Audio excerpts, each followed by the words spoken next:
క్రీస్తు నందు మిక్కిలి ప్రియ సహోదరి సహోదరులారా, ఈనాటి సువార్త పఠన ధ్యానాంశానికి స్వాగతం. క్రీస్తు నందు మిక్కిలి ప్రియ సహోదరి సహోదరులారా, ఆత్మస్వరూపుడు సంపూర్ణ సత్యంలోకి నడిపించునని ఈనాటి సువిశేషం ద్వారా భగవంతుడు మనకు బోధిస్తూ ఉన్నారు. సంపూర్ణ సత్యము అంటే ఏమిటి? సత్యాన్ని మనం 3 విధాలుగా చూడవచ్చు. మొదటగా వ్యవహారిక సత్యము. వ్యవహారిక సత్యము అంటే మన జ్ఞానేంద్రియాలు పరిధిలోకి వచ్చేవన్నీ కూడా వ్యవహారిక సత్యాలే. మన కళ్ళతో చూసేవి, చెవులతో వినేవి, కళ్ళతో చూసి నమ్మే వాస్తవాలన్నీ కూడా వ్యవహారిక సత్యాల కింద వస్తాయి. ఈ వ్యవహారిక సత్యము మనలను సంపూర్ణ సత్యంలోకి నడిపించదు. అదే విధముగా స్వతంత్రులను చెయ్యదు అని భగవంతుడు మనకు బోధిస్తూ ఉన్నారు. మనం చూస్తూ ఉన్నాం. యాకోబు రాసిన లేఖ 1వ అధ్యాయము 26వ వచనంలో చూసినట్లయితే, మీలో ఎవడైనా తాను దైవభక్తి కలవాడని అనుకొనుచు తన నాలుకను అదుపులో పెట్టుకొని వాడు దైవభక్తి, అలాంటి వ్యక్తి విశ్వాసము వ్యర్థము, అట్టివాడు ఆత్మవంచన చేసుకొనినట్లే అని భగవంతుడు మనకు బోధిస్తూ ఉన్నారు. కాబట్టి క్రీస్తునందు మిక్కిలి ప్రియ సహోదరి సహోదరులారా, వ్యవహారిక సత్యము సంపూర్ణ సత్యంలోకి నడిపించదు అని మనము తెలుసుకోవాలి. అదేవిధంగా రెండవ విధమైన సత్యము ఏంటంటే ప్రాతిభాషిక సత్యము. ప్రాతిభాషిక సత్యం అంటే కొన్ని విషయాలు అసత్యమైనప్పటికీ సత్యముగా నిరూపించడానికి మనం ప్రయత్నం చేస్తూ ఉంటాం.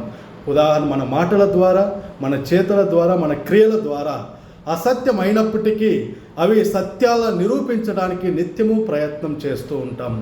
ఈ ప్రాతిభాషిక సత్యం కూడా మనలను సంపూర్ణ సత్యంలోకి నడిపించదు, మనలను స్వతంత్రులను చేయదు. మరి యేసు ప్రభు ఎలాంటి సత్యం గురించి మనతో మాట్లాడుతూ ఉన్నారు? యేసు ప్రభు తన వాక్కు ద్వారా సంపూర్ణ సత్యంలోకి నడిపించే ఏకైక సత్యము పారమార్థిక సత్యము. పారమార్థిక సత్యము అన్ని కాలాలలోనూ, అన్ని విషయాలలోనూ, అన్ని స్థితులలోని ఒకే విధముగా ఉండే సత్యమే బైబుల్ సత్యము. ఈ బైబుల్ సత్యము మనలను సంపూర్ణ సత్యంలోకి నడిపిస్తుంది. ఈ బైబుల్ సత్యము మనలను పాపము నుంచి విడుదలను చేస్తుంది. ఈ బైబుల్ సత్యము పాపపు మార్గము నుండి ప్రభు మార్గంలో నడవడానికి కావలసిన శక్తిని, మనోధైర్యాన్ని భగవంతుడు మనకు దయచేస్తారు. కాబట్టి బైబుల్ సత్యం అంటే ప్రభుని అంటిపెట్టుకొని జీవించడమే, ప్రభు యొక్క ఆజ్ఞలను పాటించడమే, ప్రభు మనకు నేర్పించిన మంచి సుగుణాలతో జీవించడమే ఈ బైబుల్ సత్యము. కాబట్టి క్రీస్తునందు మిక్కిలి ప్రియ సహోదరి సహోదరులారా, ఈ బైబుల్ సత్యం ద్వారా మనము దేవునికి ఇష్టమైన బిడ్డలుగా జీవించగలుగుతాము. ఆ ప్రభు యొక్క దీవెనలు నిత్యము మన జీవితాల్లో అనుభవిస్తాము. అదేవిధముగా ఈ సత్యమైన వాక్కు ద్వారా మనము ప్రభు యొక్క దీవెనలు పొందుతాము. ఈ సత్యమైన వాక్కు ద్వారా మనలను నిత్య జీవానికి నడిపిస్తూ ఉంది. కాబట్టి ఈ పారమార్థిక సత్యం అంటే ఆ క్రీస్తు ప్రభుని అంటిపెట్టుకొని జీవించడమే.